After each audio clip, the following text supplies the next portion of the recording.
पाकिस्तान की सेना पर फिर हमला। इस्लामाबाद में बड़े धमाके, मुनीर सैनिक के उड़े चीथड़े। पाकिस्तान में एक बार फिर बड़ा हमला होने वाला है। खबर है कि इस्लामाबाद में कई बड़े हमले भी हुए हैं, लेकिन पाकिस्तान उसकी तस्वीर छुपा रहा है, क्योंकि पाकिस्तान के हजारों सैनिकों की रोजाना मौत हो रही है। जिसके बाद पाकिस्तान के रक्षा मंत्री ने मुनीर के सैनिकों को नकारा कह डाला और पाकिस्तानी संसद के अंदर मुनीर मुर्दाबाद के नारे लग रहे हैं। उसकी वर्दी उतारने की बात हो रही है, क्योंकि पाकिस्तान को अब उसकी औकात पता चल गई है। और अब चाहे पाकिस्तान के प्रधानमंत्री हों या फिर रक्षा मंत्री, उनके पास रोने के अलावा कोई और चारा नहीं बचा। पाकिस्तानी संसद में रक्षा मंत्री और मुनीर को जिस तरह गालियां दी जा रही हैं और इस्तीफे की मांग उठ रही है, उससे बात तो साबित हो चुकी है और उसका कच्चा चिट्ठा खुल चुका है कि जब वो अपने सैनिकों को ही सुरक्षित नहीं रख पा रहा, तो आम जनता को कैसे सुरक्षित रखेगा। नमस्कार, कैपिटल टीवी का खास शो कच्चा चिट्ठा देख रहे हैं आप। मैं हूं आपके साथ हर्ष भारद्वाज। पाकिस्तान के अशांत बलूचिस्तान में हालात एक बार फिर बेकाबू होते दिख रहे हैं।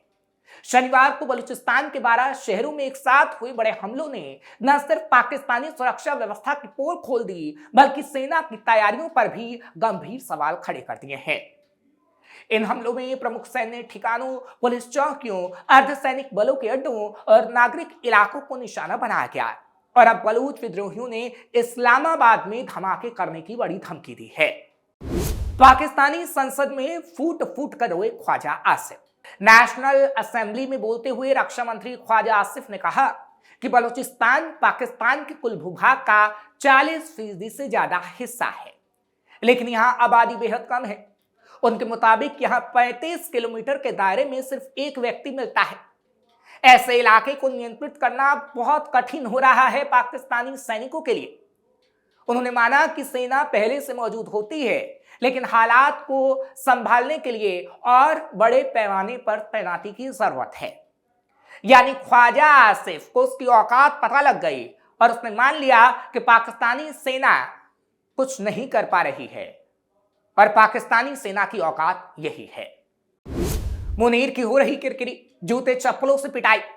पाकिस्तान के बलूचिस्तान प्रांत में बलूचिस्तान लिबरेशन आर्मी यानी बीएलए और पाकिस्तानी सेना के बीच जारी हिंसक टकराव के बीच अब देश के अंदर से ही सेना और सरकार की रणनीति पर सवाल खड़े होने लगे हैं और कहा जाने लगा है कि मुनीर की जूतों चप्पलों से पिटाई की जानी चाहिए, क्योंकि ना तो वो सेना की सुरक्षा कर पा रहा है, ना आम जनता की। पाकिस्तानी पत्रकार ओसामा बिन जावेद ने अपने लेख में साफ कहा है कि पाकिस्तान की सेना अकेले बलूचिस्तान के लोगों की समस्या का समाधान नहीं कर रही, उन पर दबाव डाल रही है और इसलिए विद्रोह देखने को मिल रहा है। पिछले कुछ दिनों में बलूचिस्तान के कई इलाकों में बीएलए के कोऑर्डिनेटेड हमलों के बाद हालात बेहद तनावपूर्ण होते जा रहे हैं। पाकिस्तानी सेना के मुताबिक इन झड़पों में करीब 200 लोग मारे गए, जिनमें 31 आम नागरिक, 17 सुरक्षाकर्मी और 145 बीएलए लड़ाके शामिल हैं। इनमें से 100 से ज्यादा लड़ाके सिर्फ एक दिन में मारे जाने का दावा किया गया। हालांकि सेना ने बीएलए के उस दावे को खारिज किया जिसमें 84 सुरक्षाकर्मियों की मौत की बात कही गई। लेकिन असल सच्चाई यह है कि पिछले 2 हफ्तों के अंदर बलूच विद्रोहियों ने 2000 पाकिस्तानी सैनिकों को मारा है, जिसका सच पाकिस्तान के रक्षा मंत्री संसद में नहीं बता सकते, लेकिन वहां के पत्रकार ये बात खुलकर बता रहे हैं। पाकिस्तानी पत्रकार ओसामा बिन जावेद लिखते हैं कि बलूचिस्तान की पहाड़ियों में लड़ी गई ये लड़ाई सिर्फ हथियारों की नहीं, बल्कि दशकों से चली आ रही नाराजगी, राजनीतिक भेदभाव और आर्थिक अन्याय की कहानी है। उन्होंने किसी सूत्र के हवाले से कहा कि एक मिलिटेंट को खत्म कर सकती है, लेकिन किसी शिकायत को खत्म नहीं कर सकती, और बलूच विद्रोहियों की शिकायत को पाकिस्तान को सुनना होगा, जो वो नहीं सुन पा रही है और इसलिए विद्रोह की आग भड़क रही है। पाकिस्तानी पत्रकार का कहना है कि सरकार जहां बीएलए को सिर्फ एक आतंकी नेटवर्क के तौर पर देखती है, वहीं बलूच समाज के कई लोग इसे अपने बेटे और भाई मानते हैं। पाकिस्तान के लोग इन्हें भाई मानते हैं। पत्रकार ने इस बात पर भी जोर दिया कि हालिया हिंसा में आम लोगों की मौत इस विद्रोह की सबसे दुखद सच्चाई को उजागर करती है, क्योंकि ये लड़ाई उन्हीं लोगों को नुकसान पहुंचा रही है जिनके नाम पर इसे लड़ा जा रहा है। उन्होंने पाकिस्तान सरकार की उस रणनीति की भी आलोचना की जिसमें हर हमले के पीछे विदेशी साजिश और भारत के उकसावे की बात कह दी जाती है और अपना पल्ला झाड़ लिया जाता है। ओसामा के मुताबिक इस नैरेटिव से असली मुद्दे राजनीतिक हाशिए पर डालना, गरीबी और संसाधनों की लूट दब जाते हैं। उन्होंने कहा कि बलूच विद्रोही पाकिस्तान की सरकार और पाकिस्तानी सैनिक से परेशान है और पाकिस्तान का ये कह देना कि भारत उन्हें उकसा रहा है, ये गलत है। और यही वजह है पाकिस्तान के रक्षा मंत्री संसद में आज सवालों का जवाब नहीं दे पा रहे हैं और रोने पर मजबूर हैं। दरअसल हमले के बाद पाकिस्तान के गृह मंत्री मोहसिन नकवी ने भारत के खिलाफ जहर उगला। नकवी ने दावा किया कि बलूचिस्तान में हुए बीएलए के हमले के पीछे भारत का हाथ है, भारत मदद कर रहा है। पिछले साल ऑपरेशन सिंदूर में भारतीय सशस्त्र बलों के हाथों हुई पिटाई के बाद पाकिस्तान को हर हमलों के बाद भारत की याद आती है और वो बेबुनियाद आरोप भारत पर मढ़ देता है। और पाकिस्तान के खुद के लोग अब भारत पर लगाए इन आरोपों को झूठा बता रहे हैं। बलूच विद्रोहियों को क्यों परास्त नहीं कर पा रहा पाकिस्तान? बीएलए पाकिस्तानी सेना के साथ सीधे टकराव से बचता है क्योंकि सेना कहीं ज्यादा ताकतवर है, इसलिए समूह गोरिल्ला युद्ध की रणनीति अपनाता है, यानी बलूच विद्रोही, जिसके तहत छोटे छोटे हमलों से दुश्मन को कमजोर किया जाता है और इसलिए पाकिस्तानी सैनिकों की मौत हो रही है। यह रणनीति अफगानिस्तान में तालिबान की रणनीति के बिल्कुल समान है, जहां हमला करके भागने की रणनीति का इस्तेमाल किया जाता है। बीएलए की रणनीति समय के साथ विकसित हुई है और इसलिए हम देख रहे हैं कि ज्यादा से ज्यादा पाकिस्तानी सैनिकों को वो मार रहा है। बीएलए की गोरिल्ला युद्ध रणनीति। बीएलए लड़ाके अक्सर पहाड़ी इलाकों का फायदा उठाकर सेना की चौकियों, गश्ती दल और काफिले पर अचानक हमला करते हैं। वो इम्प्रोवाइज्ड एक्सप्लोसिव डिवाइस यानी आईईडी, रॉकेट और छोटे हथियारों का इस्तेमाल करते हैं। फिर वो सेना को जवाबी कार्रवाई करने से रोकने के लिए तेजी से पीछे हट जाते हैं। मजीद ब्रिगेड आत्मघाती बम धमाके करती है जिसमें पुरुष और महिला दोनों शामिल होते हैं। हाल के हमलों में भी यही देखने को मिला।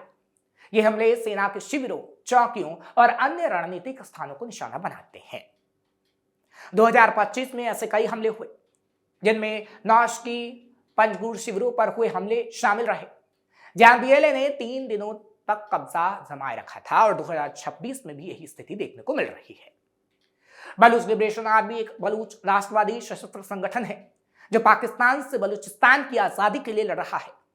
बलूचिस्तान जो पाकिस्तान का सबसे बड़ा लेकिन सबसे कम आबादी वाला और पिछड़ा प्रांत है, गैस, खनिज और तटीय संपदा जैसे प्राकृतिक संसाधनों से समृद्ध है। बीएलए और स्थानीय लोगों का दावा है कि पाकिस्तानी सरकार इन संसाधनों का दोहन कर रही है और स्थानीय बलूच लोगों को इससे कोई लाभ नहीं है। उनके बच्चों का अपहरण किया जा रहा है, उन्हें मारा जा रहा है।